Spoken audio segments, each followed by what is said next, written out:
resistance, through your refusal, burns in your eyes. And when it comes, the world will not believe how quickly you rose. You are about to witness what happens when a man refuses to stay fallen.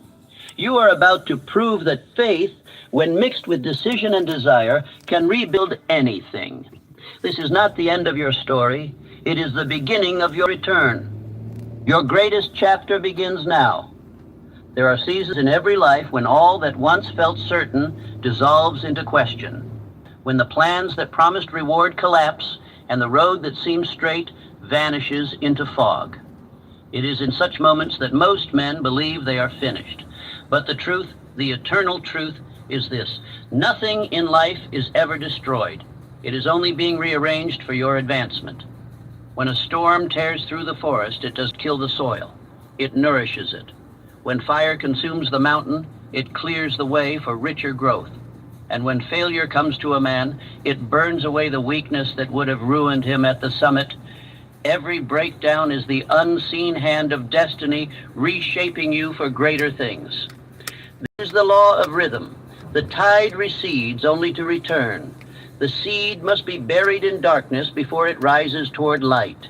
Every defeat is a cycle in motion, an ebb before the flow, a rest before the rise. The wise man does not curse his low seasons, he studies them. He asks not, "Why am I here?" but rather, "What law is working through me now?" The truth is that every great life turns at the point of apparent ruin. Henry Ford faced bankruptcy 5 times before building the motor that moved the world. Edison failed 10,000 times before the first light burned steadily. Lincoln was defeated in election after election before the people saw in him the calm, resolute faith of leadership. These men were not chosen because they never fell. They were chosen because they refused to stay fallen. If you have known failure, if you have been stripped of pride, misunderstood, or left behind, count yourself fortunate. For life has deemed you worthy of refinement. You are being trained for strength, not comfort. A man who has not suffered has not yet been tested, and a man untested cannot yet be trusted with greatness. In these moments of breaking, life removes all that is false. It removes dependence on applause. It silences the noise of vanity. It strips away the illusion that success is born from luck or approval. What remains is truth, pure, indestructible truth, that all power begins within thought. You are not being punished. You are being prepared. Every sleepless night, every door that closed, every betrayal was the chisel shaping your character into something precise, something unshakable. We come from nothing. Family is everything. But Meach brought the heat to me. This is it. Terry's gonna flip on it. You know that's not true. If you're a real one, then you know how to bounce back. Style and substance. In the GMC Sierra. Or get a total value of over $11,500 on this Sierra 1500 model when you trade in an eligible vehicle. The same blows that seemed to shatter you were in fact sculpting you. You ask, why must I endure this? Because only through loss can a man be taught what matters. Only through silence does he learn to hear his own voice. Life is not breaking you down, it is breaking you open, so that the power within can find room to expand. I have watched many men rise and fall, and I tell you plainly, the distance between ruin and rebirth is one decision.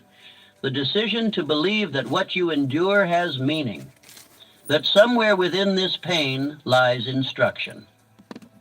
The moment you accept that idea, not as poetry, but as law, you will feel the first spark of peace return. The one who rebuilds does not begin with wood or steel. He begins with belief. For faith is the foundation upon which all comebacks are built. The mind that holds faith in the midst of darkness becomes the lamp that guides itself, and that lamp is never extinguished. Take this moment and see it differently. You are not at the end. You are at the turning point. Every element of your life that seems against you is now in secret service to your development. The same force that allowed you to fall will raise you higher once you obey its rhythm.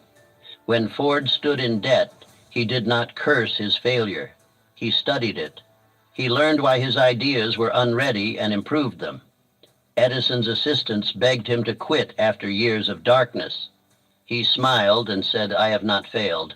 I have found 10,000 ways that will not work." Lincoln, despised and doubted, learned patience until patience became his weapon. These men learned that delay is not denial, it is direction. And so it is with you. Every disappointment is a detour to discipline. Every fall teaches balance. Every loss forces the rediscovery of purpose. When you understand this law, fear loses its grip. For what once looked like punishment now appears as preparation. Sit with a pen and paper and write each failure you have faced. Next to it, write what it taught you: courage, humility, endurance, faith. You will discover that even your pain paid dividends. The act of writing transforms confusion into clarity. You reclaim authorship over your own story. Repeat quietly, "I am not falling apart. I am being refined. My struggle is my signal to rise." Say it until you feel it. For words repeated with faith imprint themselves upon the subconscious, and the subconscious obeys without question. You will begin to see your situation differently. The burden that once seemed unbearable will become a teacher. The fear that once paralyzed you will become your fuel. When a man stops asking, "Why me?" and begins asking, "What for?" the comeback begins. This is the moment that separates the drifter from the thinker, the defeated from the destined. The drifter blames chance. The thinker studies cause. The defeated man curses loss. The destined man learns from it. And every law of success. Peace and love, 561. We live. What it do? Late night, early mornings, man. You know how this shit go, man. Nothing but the food, man. Nothing but the food, man. That's all we doing. Giving out the good food. It means you are being prepared for something requiring more precision. Let people understand that this is the mission. The mission is to help. Breathe deeply. Nothing but love, man. That everything you have suffered has meaning. Each one teach one. Don't leave nobody out, man. Do your job, man. Do your job, man. Don't leave them out, bro. If you woke, you woke. If you're not, you're not. But if you woke, do your job, man. You know? Do your job, bro. We're here to give them nothing but what they're supposed to get. Same thing we trying to get. His mind remains disciplined. He has lost nothing permanent. For thought is the first cause of all creation. It is the architect behind every empire, invention, and miracle ever known to man. When a man learns to govern thought, he regains dominion over all that seemed lost. The true comeback begins not with action, but with the reconstruction of the mind. Everything you see around you was first an idea in someone's mind. The bridge was once a thought. The city was once a dream. Even the greatest fortunes were built first within imagination. Therefore, if your world has collapsed, it can be rebuilt the same way it was first created, by deliberate thought. The destruction you see outside yourself is only a reflection of disorder within. Correct the cause, and the effects will follow. No man rises higher than his dominant thought.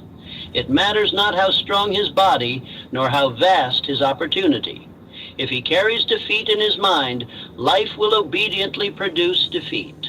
But if he plants faith and determination in his mind, circumstance will bend itself to his purpose. The mind is a mirror of your belief, reflecting in matter what you hold in spirit.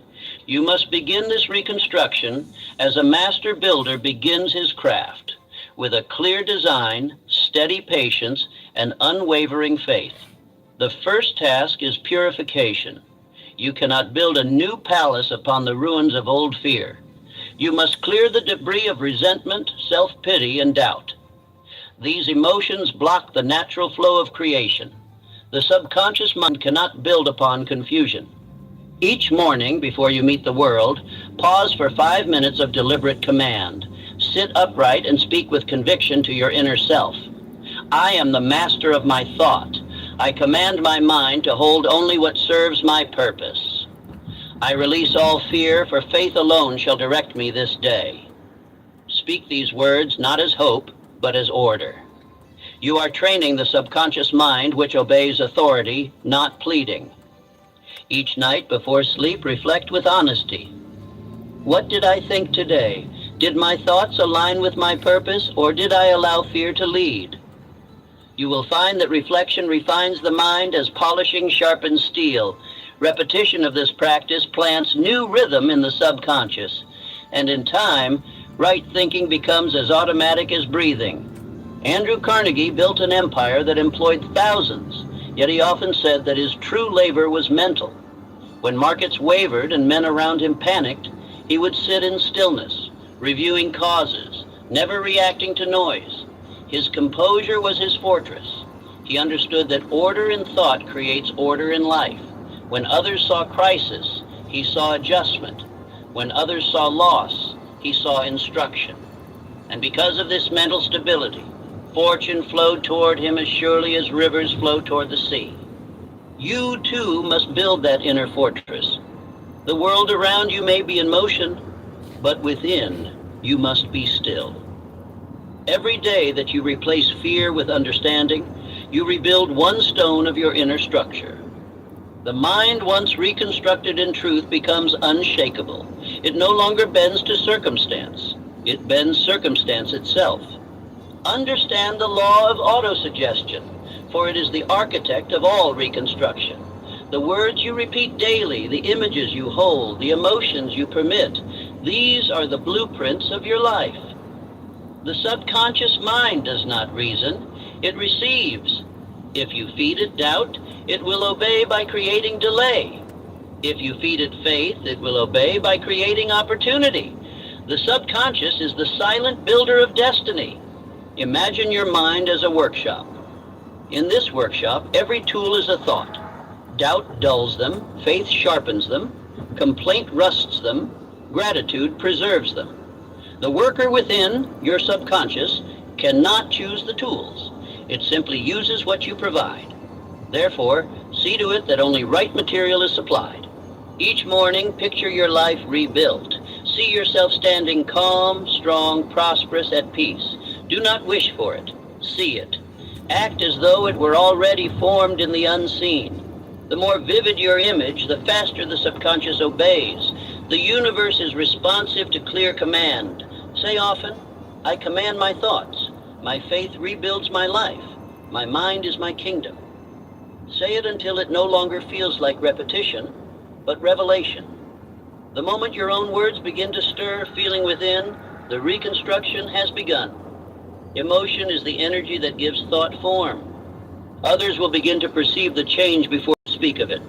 They will notice steadiness in your manner, quietness in your eyes, confidence in your tone. They will feel that something invisible has strengthened you.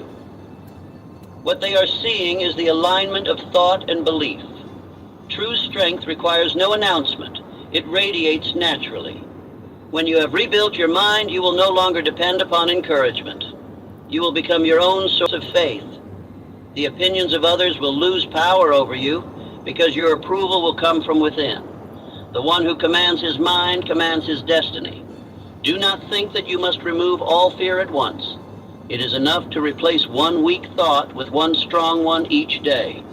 As light gradually drives out darkness, faith gradually dissolves fear. The important thing is constancy. The mind learns through repetition as water shapes rock through persistence. If you falter, begin again. Every return to faith strengthens it. The man who trains his thought daily becomes invincible, for no circumstance can conquer the one who has learned to think correctly. He may lose position, but not purpose. He may lose wealth, but not will. And so long as he thinks in harmony with truth, his recovery is inevitable. There will come a day when you will look back upon this struggle and bless it, for it forced you to discover the workshop within. It compelled you to become your own builder, your own healer, your own teacher. That discovery is worth more than any possession you once lost. Understand clearly, before a man can rebuild his world, he must first rebuild his mind. The mind is the mold of life. Change the mold, and the form must follow. The outer is the shadow of the inner. The man who thinks with precision cannot live in confusion. Now take your notebook and write upon its first page a single declaration. From this day, I think only thoughts that serve my purpose. I am calm, unafraid. My mind is the source of my comeback. Read it every morning and night until the words become part of you. As you do, ideas will begin to arrive. Quietly at first, then more frequently. Each idea will be a step in the staircase of your return. Infinite intelligence will use your faith as its signal. The more definite your thought, the clearer the response. You will begin to see order where others see chaos. Opportunities that once seemed hidden will appear as if unveiled. You will meet those who share your vibration of confidence and vision. This is no miracle, it is law. The outer world reflects the inner one. Hold steadfast to this truth. Thought is the first movement of creation. When you think rightly, you align with the very force that governs stars and seasons. That power cannot fail you if you do not fail it. Faith, held through uncertainty, transforms uncertainty into form. The world may still doubt you. Let it. Their doubt will become your proof. The man who holds his belief against opposition multiplies his power. The mind that refuses to surrender to circumstance draws from an unseen source that never tires.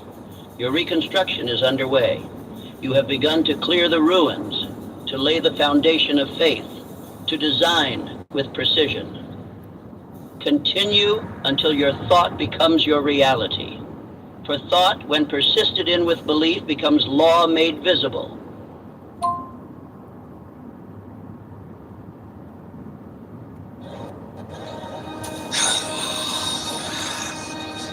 What is your name? Sky. Before a man can rebuild his world, he must rebuild his mind. You are doing that now. And as the mind rises, so too shall everything that depends upon it. Your confidence, your fortune, your peace. You are no longer the same. You are the builder awakening within his own creation. You are the thinker reclaiming dominion over his world. The walls of limitation are falling, and the pillars of purpose are being raised. Now that your mind is rebuilt, the time has come to awaken the force that carries dreams into reality, your burning desire. There comes a point in every man's reconstruction when faith alone is not enough. Faith gives direction, but desire gives it life. Faith builds the plan, but desire provides the fire that moves the plan into action. Without desire, the finest mind lies dormant, like an engine without fuel. It is desire, definite, burning, and disciplined, that transforms knowledge into power, thought into progress, and faith into achievement. Every great comeback begins with this single spark, an idea so alive in the imagination that it refuses to die. A man may be stripped of wealth, comfort, or opportunity, but if he still possesses desire, he is still rich.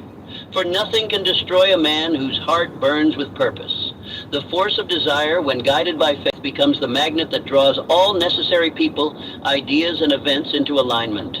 When Henry Ford first conceived the idea of building a motor for the common man, he was surrounded by mockery. The world said, "It cannot be done." He smiled, for his desire had already accomplished it in his mind. When he was forced into bankruptcy, he did not see failure. He saw a foundation. When his first models broke down, he saw improvement. His desire was so definite that doubt could find no place to dwell. Thomas Edison worked through night after night, hands trembling, eyes weary, yet his mind fixed on light. The world slept while he labored, not for fame, but because his desire commanded him. When asked why he continued after thousands of failures, he replied, "I have not failed. I have discovered thousands of ways that will not work. That is burning desire. It does not measure time. It measures progress. Abraham Lincoln, when defeated for public office time and again, held one thought that sustained him, that his purpose was greater than his comfort. Desire kept his faith alive when logic might have quit. It made him humble but never hopeless. That desire carried him from obscurity to immortality. And so must your desire carry you now. For you cannot rise with half a heart. You must decide what you want so completely that it consumes hesitation. The moment you do, infinite intelligence begins to organize unseen forces on your behalf. Thought mixed with emotion becomes faith, and faith mixed with action becomes power. Peace and love, Fox. It's one we live. Go ahead and get up out of here. Let y'all know, man. Listen, man. If you ain't giving, man, you taking. Just know that. If you're not giving nothing, you take it, man.